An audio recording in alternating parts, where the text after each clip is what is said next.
the trumpet sounds within of my soul.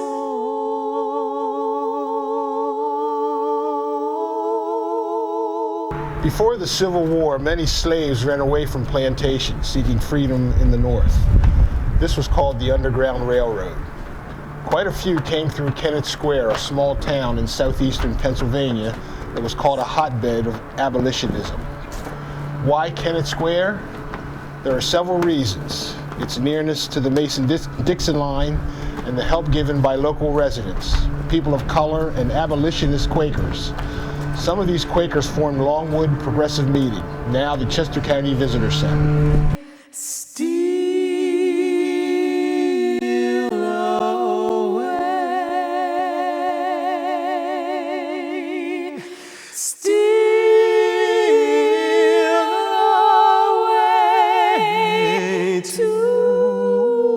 During their residence at Kennett Square, both he and his wife were untiring in their efforts to aid all persons of color, whether bond or free. The shutters were closed, a light was struck, the slaves were taken into the house, served with coffee and supper, packed into a carryall Dearborn, and Chandler drove the team to the house of one of the Bernard family, or to a more distant station.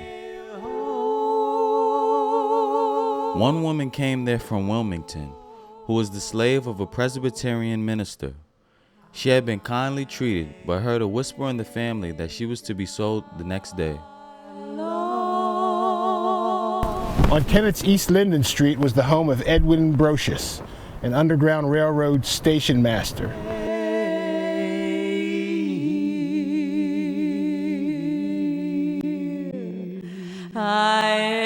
The house likely sheltered freedom seekers.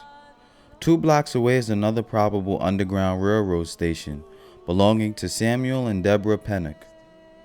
The Pennock and Brocious families were strong abolitionists.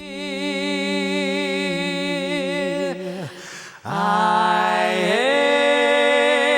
ain't got long to stay. This old stone farmhouse sheltered many fugitive slaves. Eusebius and Sarah Bernard would bed the fugitives down by the kitchen fireplace. If it was safe, slaves might stay on and work for pay, the first wages they could keep. My Lord, he calls me. He calls me by the thunder. The trumpet sounds